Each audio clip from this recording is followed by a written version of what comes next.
Je vous remercie. Je remercie Fabrizio Romano et Intesa Sanpaolo d'avoir organisé ce forum. Il est toujours difficile de prendre la parole après Thierry, je l'avoue, mais je vais prendre comme point de départ quelques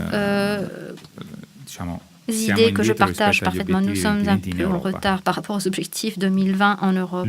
C'est une évidence. Le seul pays qui les éteint est l'Italie. Donc, dans la liaison, dans l'union entre France et Italie, où l'Italie a toujours été un petit peu plus en retard, je dois dire que dans la transition énergétique, aujourd'hui, l'Italie est en train d'aider son cousin français. Mais il est vrai qu'au niveau européen, nous sommes tout de même en retard. Le point qui a été souligné par Thierry est important et concerne la franchise et l'honnêteté. Il ne s'agit pas, à mon avis, tant de vision par rapport à ce qui se passe. Il faut comprendre ce qui se passe au niveau politique, ce qui s'est passé cette semaine avec un objectif de 32%, par exemple, d'ici 2030 en Europe, est soutenu par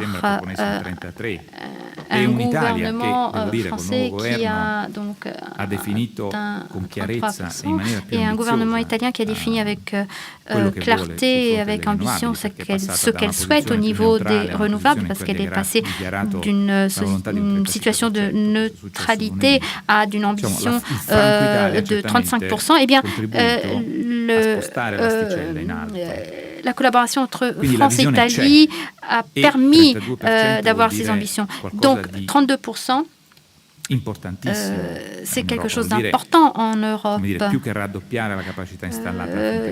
Donc, il s'agit non tant de doubler la capacité installée, mais de passer à un taux de croissance beaucoup plus élevé par rapport à celui qu'on a connu en Europe, par rapport aux installations dans les 2-3 dernières années. Et ceci en moins de 12-13 ans. Ceci signifie que, du point de vue de la vision, nous avons là une véritable transformation. Ce qui manque, à mon sens, toutefois, est la capacité d'expliquer en termes simples à nos concitoyens et au système économique ce que cela prévoit et signifie. Et il faudrait également pouvoir donner des perspectives honnêtes sur le long terme. Et par rapport à ceci, nos deux pays sont différents. Ce qui me frappe, c'est qu'en Italie, il s'agit de progressivement s'éloigner donc de la production charbon. En France, il faudrait donc s'éloigner du nucléaire et renoncer à la part donc du nucléaire. Il faudrait également réduire les émissions. Donc, il faut certainement prendre le gaz comme source d'inspiration, mais la France est beaucoup plus ambitieuse maintenant par rapport au passé. Donc, si l'on prend en considération cette vision 2030, on voit qu'il y a un changement de mix qui est important. Il y a moins de nucléaire en France, moins de charbon en Italie.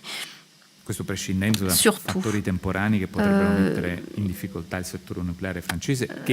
y aura certainement des difficultés pour le secteur nucléaire français, mais je rappelle ce qui s'est passé au Japon. Le système là-bas a subi un véritable choc. Je ne le souhaite pas à la France, mais je pense que pour l'Europe, dans son ensemble, le nucléaire est caractérisé par ce genre d'événement.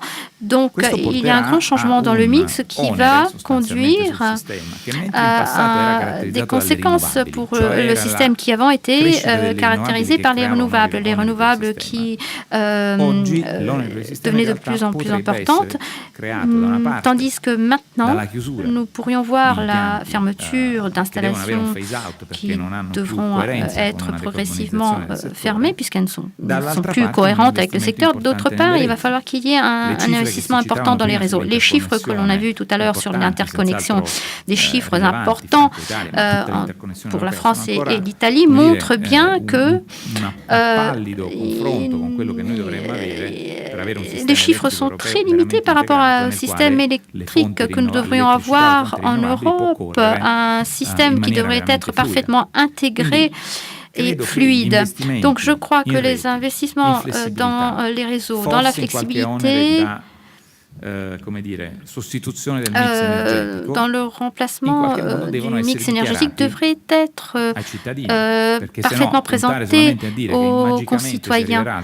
On ne peut pas simplement dire aux citoyens qu'on arrivera aux 32% de sources renouvelables. Il y a toute une partie de l'histoire qui manque et les sources renouvelables doivent être également présentées un petit peu mieux peut-être. Il y a cet élément lié à la stabilité des prix et lié également à la concurrence. On a parlé de 20 mégawattheures, donc c'est quelque chose de faisable en Europe. Bas prix, stabilité des prix. Ceci est un avantage qui n'est pas encore communiqué correctement. Les plus grandes entreprises commencent à le comprendre, mais il va falloir être beaucoup plus convaincant dans notre communication. Il faut parler des agrégateurs qui signifient concrètement pour les concitoyens une baisse dans la facture, donc un avantage dans les renouvelables très clair. En Californie, beaucoup d'énergie est achetée par les coopératives, un quart de l'énergie. Donc ceci démontre l'intérêt des renouvelables. Et ensuite, étant donné que toutes ces sources renouvelables sont nécessaires, sont économiques, concurrentielles, il faut qu'elles soient réalisées au niveau local également. On ne peut pas tout faire offshore. L'offshore est fondamental, bien évidemment, mais cela ne va pas suffire. Il faut donc lier les avantages des renouvelables à un retour concret pour les collectivités dans lesquelles vont s'implanter ces entreprises. Et je vais faire un peu de pub là aussi pour Falck, comme les autres ont pu le faire. Falck a été pionnier dans ce secteur car depuis toujours a voulu offrir un retour économique et de croissance aux citoyens par le biais de fonds qui pourraient être utilisés de différentes manières. Le modèle écossais que nous avions lancé dans le passé le montre bien. C'est un modèle qui doit être certainement renouvelé, mais qui devrait être exporté en Europe. L'Allemagne est beaucoup plus en avant dans ça, puisque l'éolien là-bas est lié à l'investissement au niveau local. C'est ce qui s'est passé au cours des dernières années. La France est en train de le faire également. En Italie, il y a encore beaucoup de bureaucratie qui rend ça beaucoup plus complexe, mais c'est un peu la tendance. Je conclue en disant qu'aujourd'hui, nous sommes en train de fêter le Global Wind Energy Day, qui est une date importante pour nous, je pense, mais également pour tous ceux qui travaillent dans les renouvelables. Donc, je vous souhaite une très bonne journée à tous.